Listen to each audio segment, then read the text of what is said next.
Damn.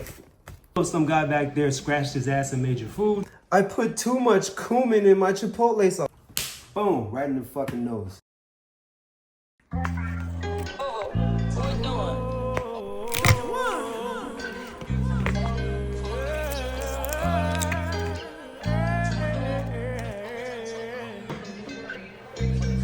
Are you wearing my black tee?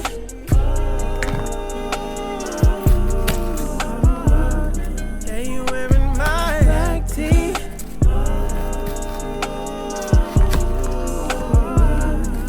And when I'm gone, I'ma what you need. So you put it on before I leave. Ooh, you wearing my black tee?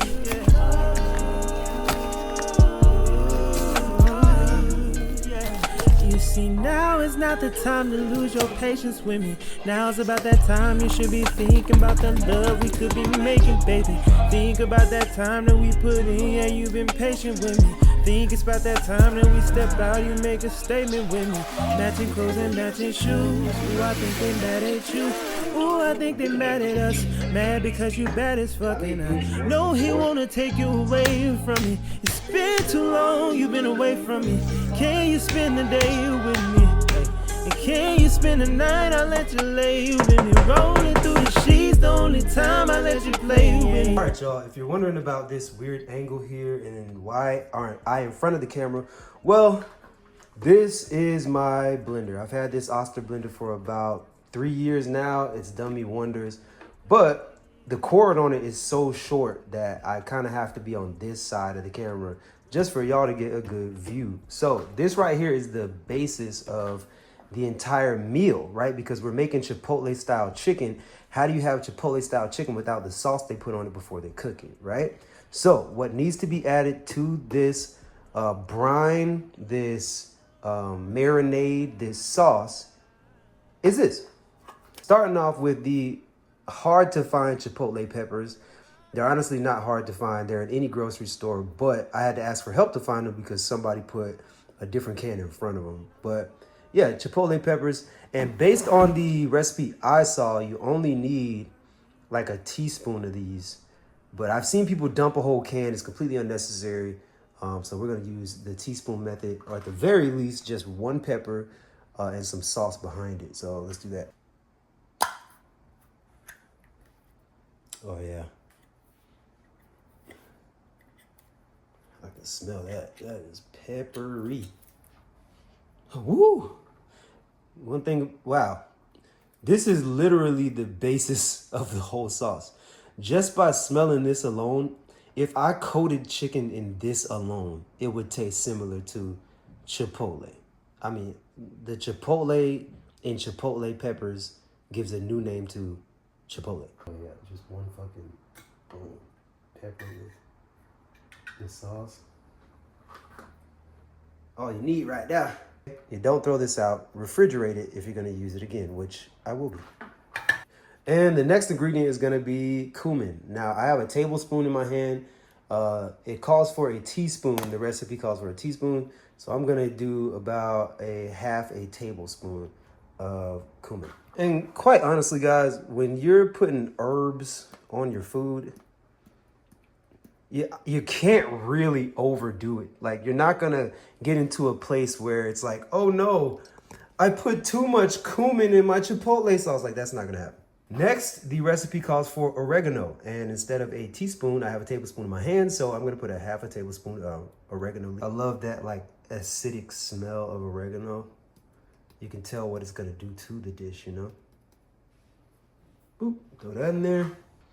And now we have chili powder. This is also gonna be kind of like the evening herb. It's gonna add kind of a mildness to it all. You got that sting from the oregano. You've got that bold Chipotle taste with that pepper. The cumin adds a little bit of mildness, but that chili powder is gonna add some mildness to it too, with a little heat on the back end. That might be a whole tablespoon, but you know what? You only live once. And you already know the recipe calls for a bit of salt. Here we have some kosher salt, sea salt. It says Himalayan pink salt, but obviously this isn't pink salt. I used all the pink salt, added my own kosher salt to it. So we're gonna put about a teaspoon of that.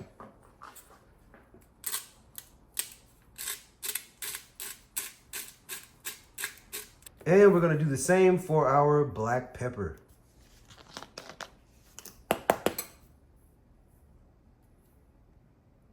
Two teaspoons of olive oil. And last but not least, 1/3 cup of water. Seems about right. And now, let's blend it up.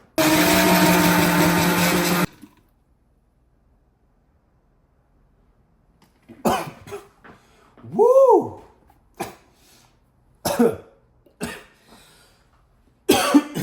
All right, if you have any type of like cold or congestion, I suggest not smelling that directly. But that chili powder, boom, right in the fucking nose.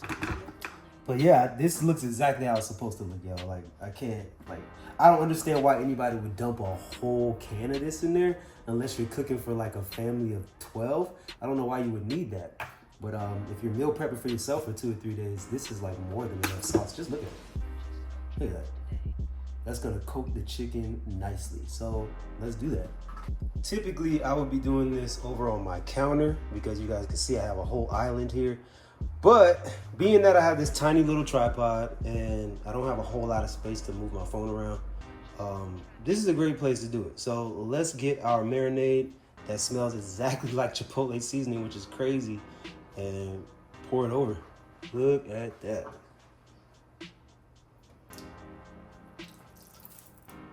Oh, wow. Yeah, see, if I were to use any more Chipotle pepper than that, this sauce would be as thick as like a ketchup, and there's just no need for that. It probably would taste bad too. It'd be a little overpowering with all of that. Now, I wouldn't recommend cooking Chipotle anything in a white t-shirt, but this is what we're doing today. So now, I don't feel like getting my hands too dirty because I don't have gloves. Usually I have gloves and I would just start digging in. But salmonella, raw chicken, you guys get it. So let me grab a fork. And now, y'all, we are gonna cook this chicken. We've got our avocado oil, fresh, not even opened yet. Some people drench the pan. I'm not that guy. This thing already has 120 calories per tablespoon. No need to overdo it.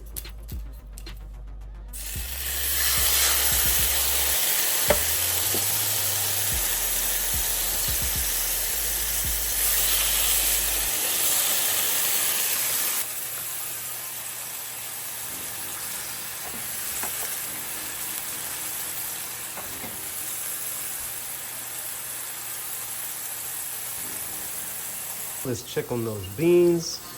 They've been going for an hour now. I'm gonna give you guys like a quick rundown of how to make beans. Black beans, this is honestly a video within itself, like of how to make these. This will be my first time making them to where they're gonna taste the right way and they're gonna be nice and, you know, soft. But if you want a video on how to make black beans, let me know.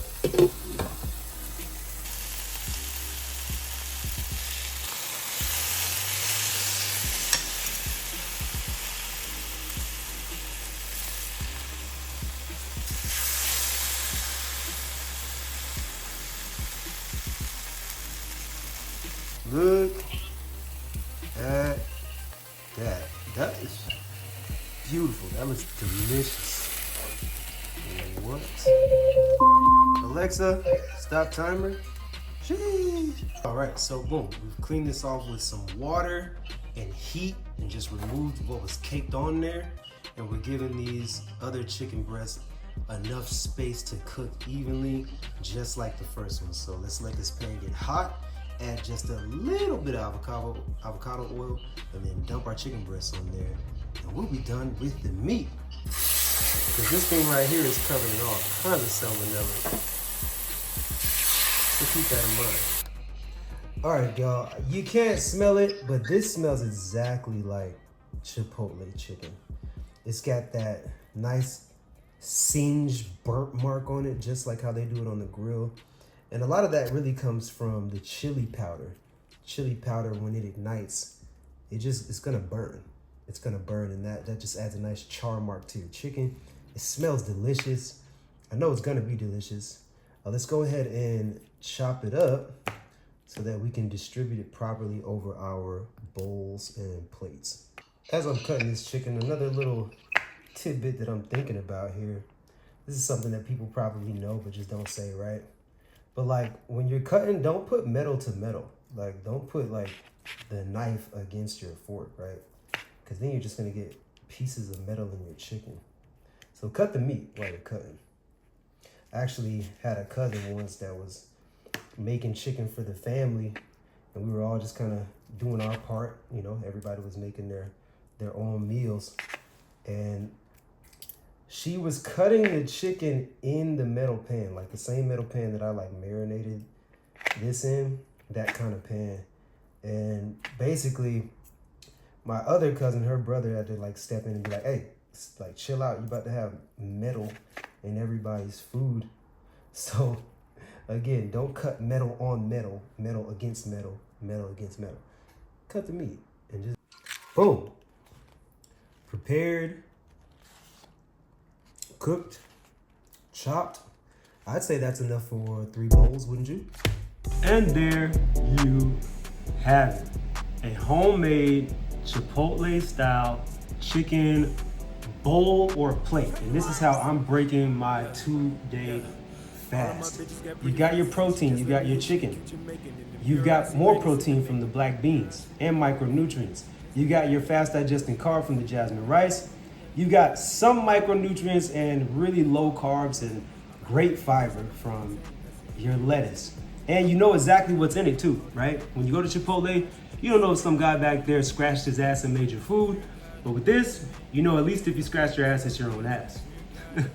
But nah, you know exactly what's in it. It tastes delicious, it's super light. And now all I need is the sauce, right? Well, this is my go-to, right? Chipotle creamy sauce from Taco Bell. If you've ever had a Taco Bell quesadilla, chicken quesadilla, cheese quesadilla, steak quesadilla, this is what they put on it. I like to put that on my bowl. And I wanna have this with some Tostitos or Doritos. I love Tostitos. I don't know why the fuck I didn't grab that bag while I was shopping today, but it's all good, man. That right there is the finished product. You can see the steam coming off of that. I know the camera can see that.